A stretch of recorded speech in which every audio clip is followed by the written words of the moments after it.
So our topic for today is ego versus heart, and it's one of my absolute favorites to chat on because once I had this revelation, the doors started opening for me. So to give you a little bit of backstory, I before I had my kids, I was a full-time personal trainer and I managed a studio in West Seneca. And if you had asked me at that point in time in my life if I thought who I was and my self-worth was tied to my genes, I would have told you not, absolutely not. Like, no, it's not tied to my genes. Like, what are you crazy? Like, I know who I am. Um, and I was very confident in myself. And then I had my daughter. And everyone told me, oh, the weight's gonna just fall right off of you. Nothing fell right off of me. And I was so sick through my whole pregnancy that I didn't work out through my whole pregnancy. Um, and so it was one of those things where I did not know how closely my gene size really truly did affect how I felt about myself. Because once I had my daughter and my body had changed, I no longer had the confidence I had before, even though my body had produced this amazing little human. And I remember for the first time in my life, it was really a struggle. Like I will never forget the first burpee I did after having her. For years, I never understood why my clients hated burpees. And then all of a sudden I had her and I went to do a burpee and was like, oh, my feet don't come back in. Like they don't do that. Right. Like all of a sudden all these things started happening and it was so humbling. Um, and I can say that looking back now, it was humbling. At the time, it was devastating. I I had no confidence left. I did not feel I felt like I constantly wanted to hide. I didn't want to go anywhere. And I'll tell you, at her first birthday, I still was not in my pre-baby clothes. Um, but in that time, I had this major revelation in which I felt like I was supposed to get my body back, which is a term I absolutely hate. But the more I sat and thought about it, and the more I actually questioned myself, I realized I really didn't. I wanted to love myself where I was. So my ego kept telling me I needed to lose the weight. I need to lose the weight. I need to lose the weight.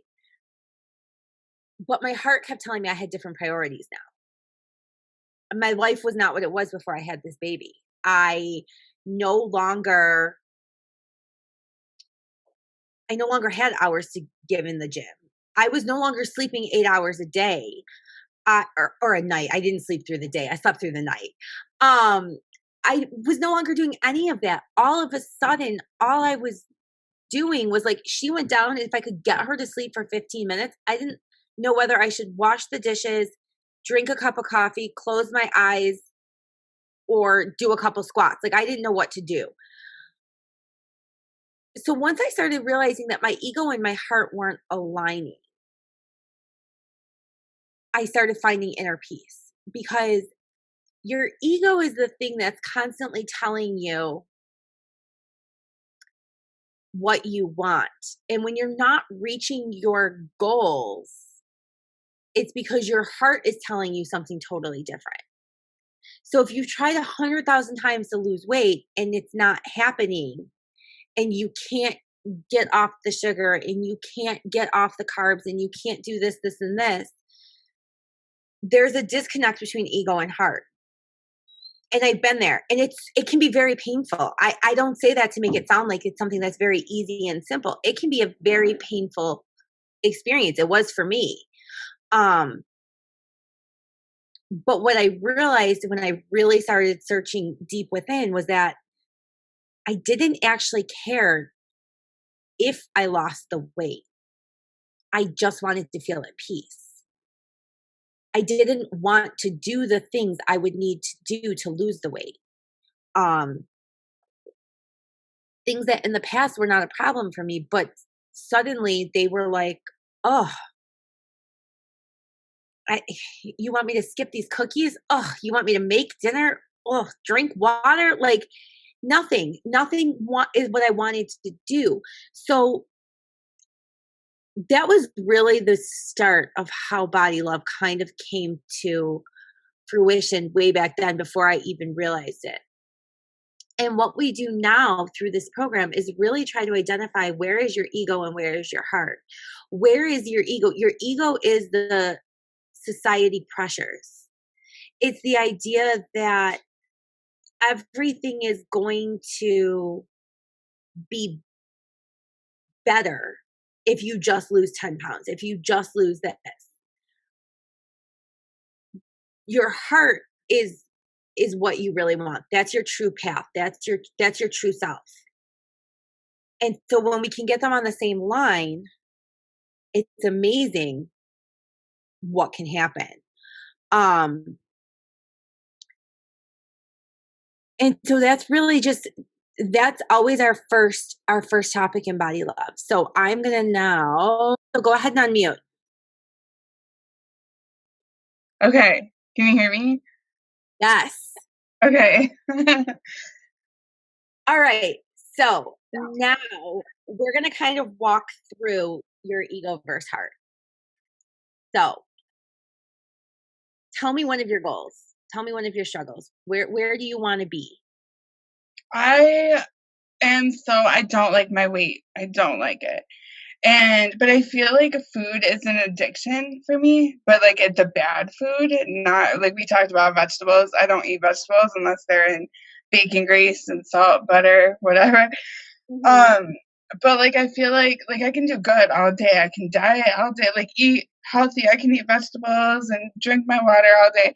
And then when she goes to bed, I'm like at my peace.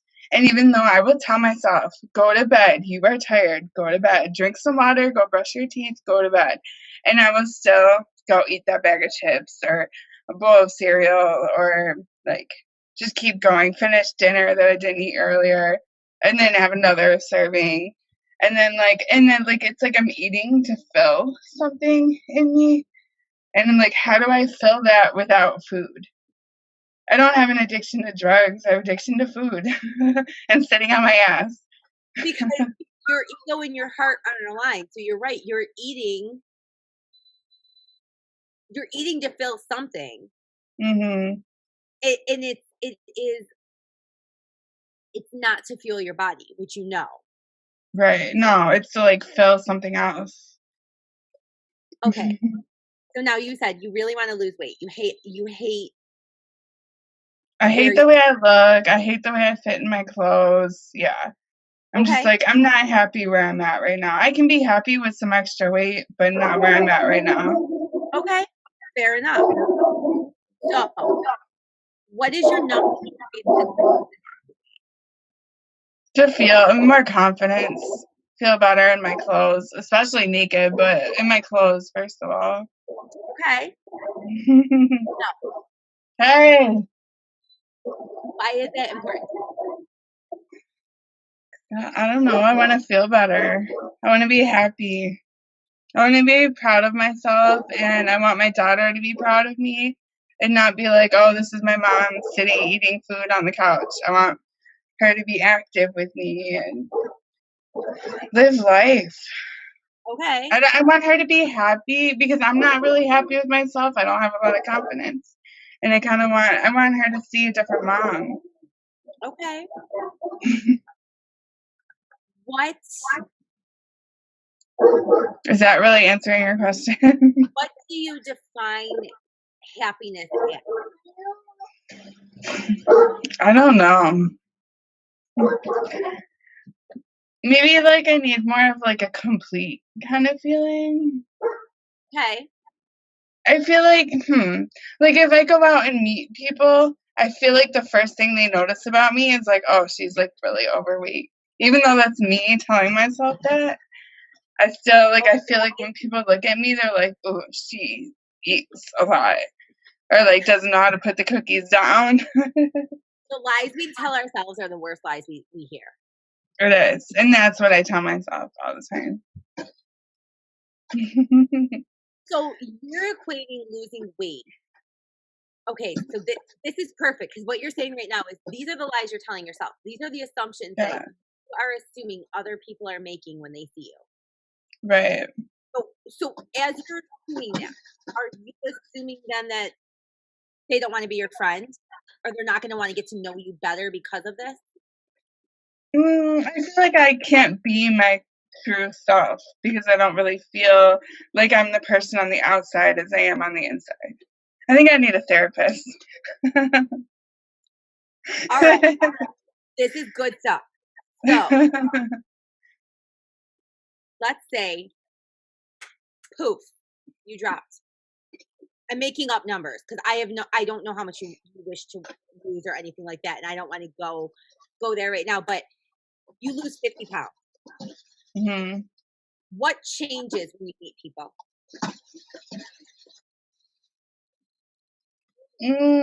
I feel like my personality will be I feel like maybe like I'm worth something maybe, even though I know that's stupid, but I feel like maybe I'm worth a little bit more when I'm 50 pounds less.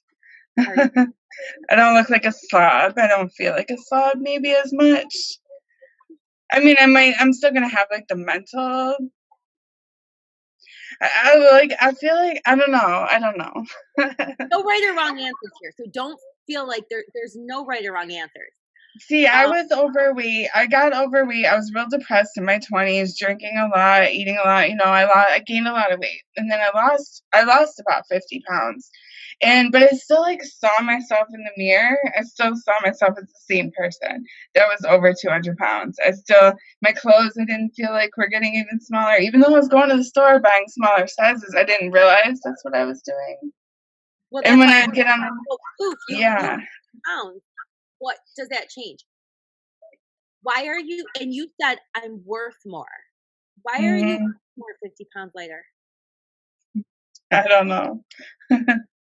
I feel like I look prettier. I feel like, if like I look at somebody, I find the people that are more fit, healthy looking, that's more attractive to me. So I feel like maybe if I'm more like that, that would be more attractive to others.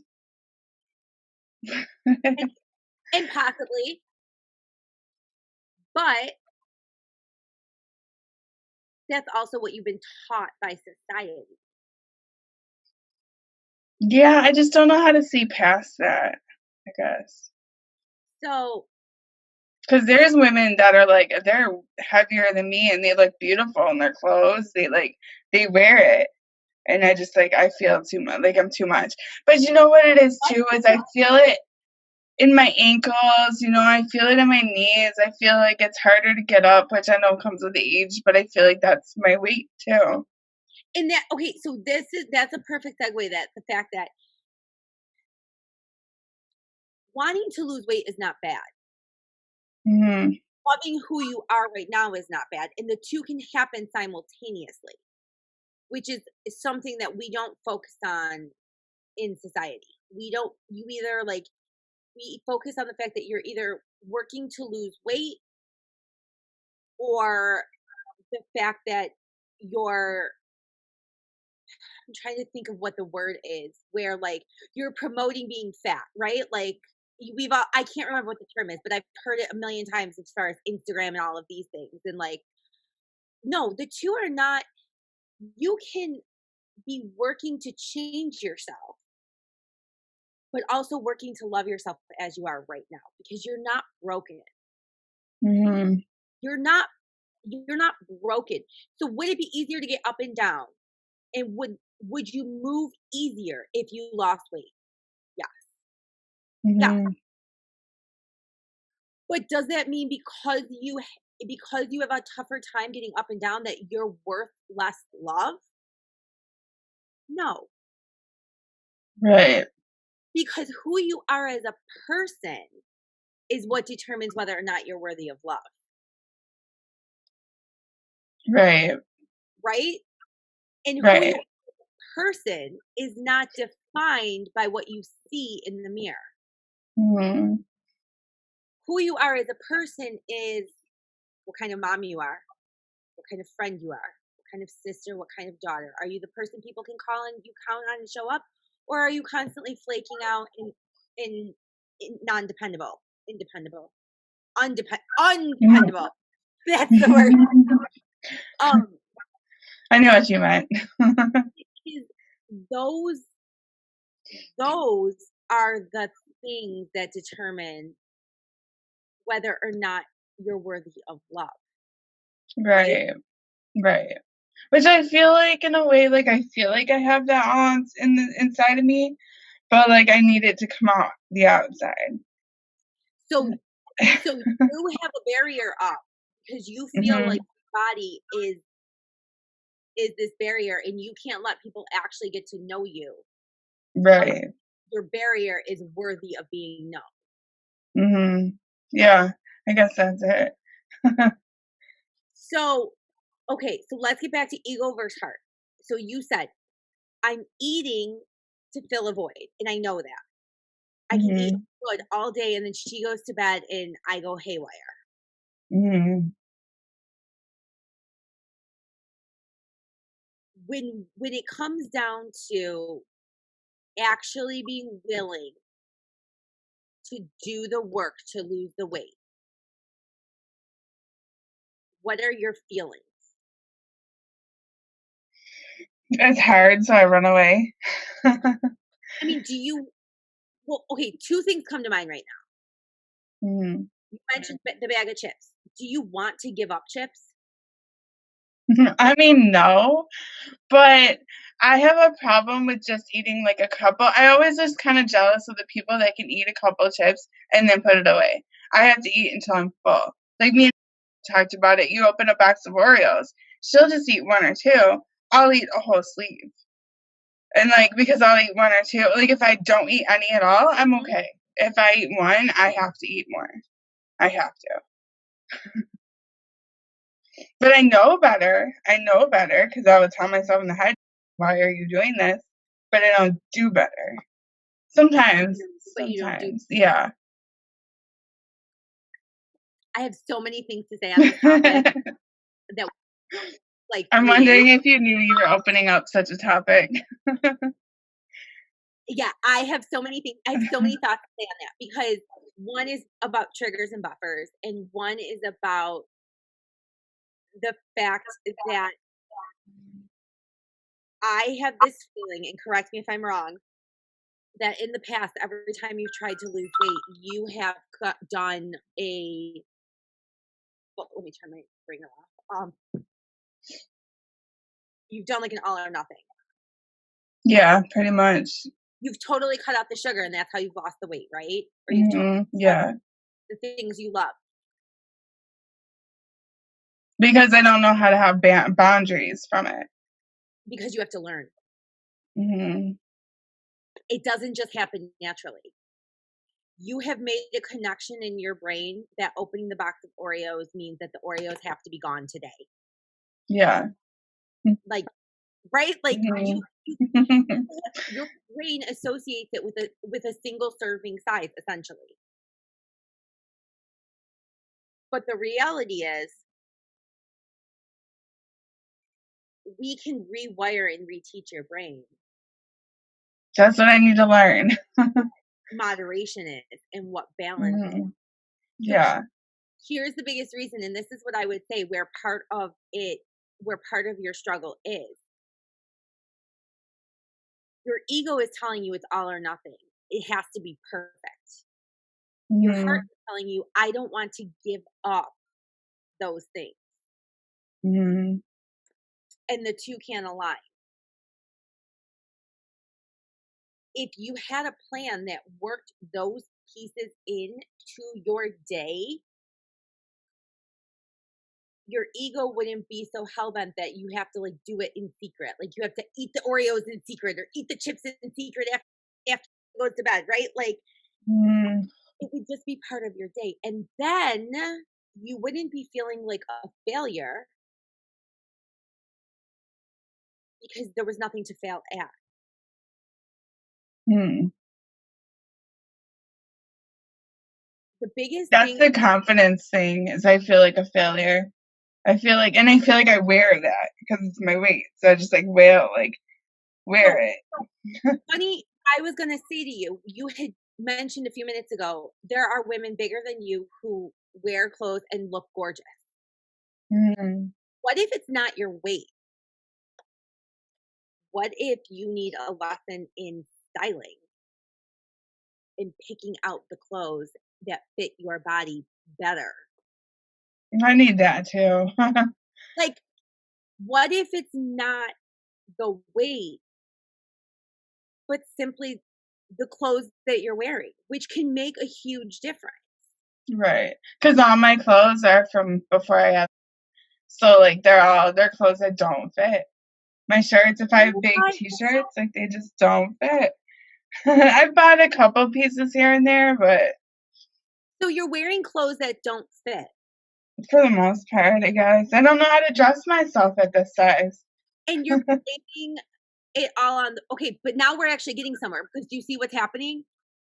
We're automatically blaming the weight, Mhm. but really it's the clothes, and it's the fact that here's the biggest difference, and tell me if this rings a bell for you or not. If I don't buy new clothes, that means that I am going to force myself to lose weight, and then these clothes will fit me again. Mhm. So I am going to constantly feel like a failure because I am going to constantly set my expectations of what I need to do up here, and I'm not going to be able to meet my expectations because I set them way too high and I made my rules way too strict because Mhm. I put myself on a diet as opposed to changing my life. Right. Then I'm gonna constantly be in this negative failure mindset. And then I'm gonna continuously put on clothes that remind me of that because I'm putting on clothes from before I made this tiny human being, Mhm. and you now have yourself stuck in this circle. Mhm. The poor weight is what constantly is getting blamed when the reality is there's nothing wrong with bigger size clothes. Right. Just not as cute. I don't know, maybe I just don't know where to shop. Cause how do these girls find all this? Like, where do I shop that doesn't cost like, Torrid has super cute clothes for bigger girls, but they're so expensive.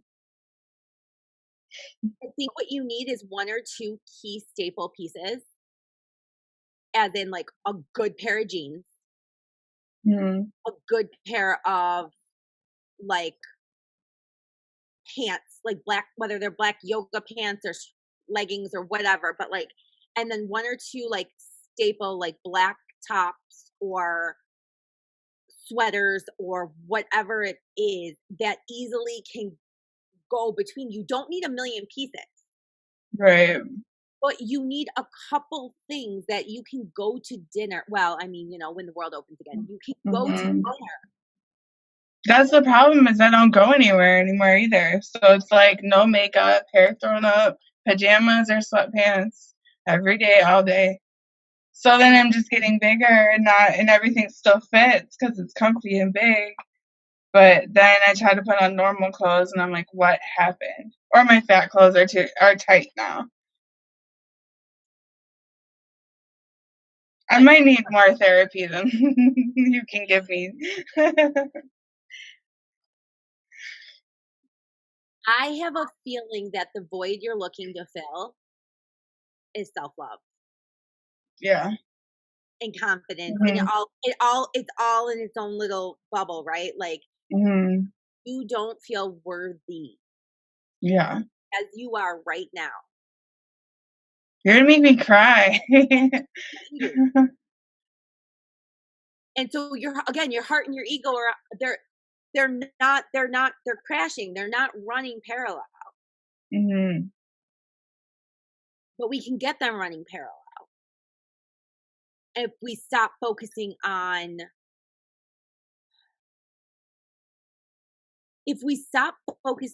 the weight loss Mhm. and we start focusing on who we are as a person.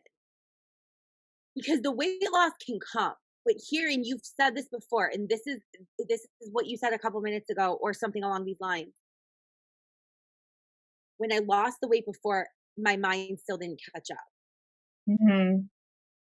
And I look back now and I'm like, dang, I looked good. But when I was there, I didn't really see it.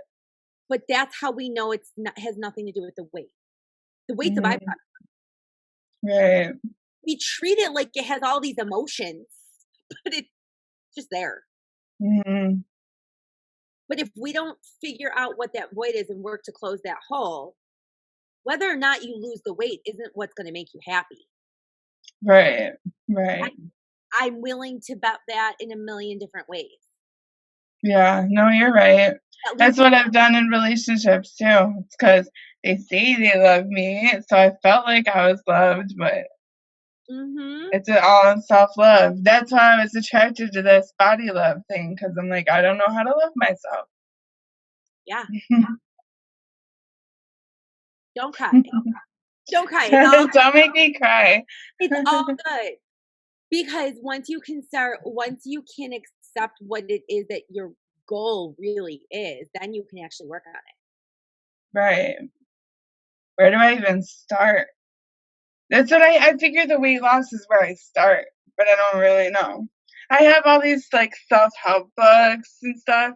Nothing. I don't know. I don't know where to start. The weight loss is the last thing. The weight loss is if you keep doing workouts and you keep working on every day, getting in your water and eating decent. It doesn't have to be completely clean. It decent, and you work on conscious. Um, she's bringing her chair over. You work on conscious decision making, and you keep doing the workouts. The weight loss will come, Right. Because I'll but be happier. with that, the loving yourself doesn't come. Because I can Mm. tell you exactly what happens. You lose the weight, and then Oh, careful. anything can happen, and you gain 5 pounds, and suddenly you're no longer worthy. Yeah. And it happens because every time I try to lose weight, you get the water weight again. So then you gain weight before you lose it all. And I give up too easy. So your number one, what you need to start doing is working on why you're worthy, which I would tell you to start every single day, get a little notebook or a little journal or something and start actually writing down 5 reasons every day why you are worthy. You know what's funny is that's harder than it sounds like it should be. But I'd be willing to You try it write the again. same 5 things every single day. Okay. And they don't have to be huge, but like I answer my phone when my mom calls. I feed my child. Like it doesn't they don't have to be these life changing things. Mhm. They just have to be, I am not a serial killer. Like that right that makes you I'm not a serial killer. So Yeah. there you go, right? Like I'm not in jail right now. right. I pay my bills.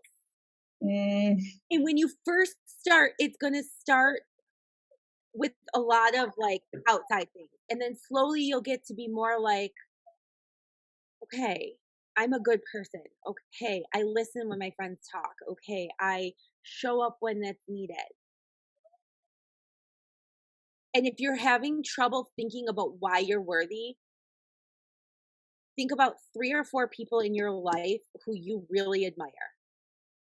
And mhm. without thinking, just make a list of characteristics or things about them that you admire. And then go through, and I'm willing to bet that more than half of them are the same qualities you possess. You see it in others, but you don't see it in yourself. Hmm. Okay. So start a journal. 5 things. 5 things. 5 things. Okay. All right. Well, I'll be back on tomorrow at 1 o'clock if you're around. Tomorrow, 1 o'clock. I should be. Okay. Okay. Me I'll be too. there tonight. I'll see you tonight. Sounds good. I'll see you tonight. Bye. Bye.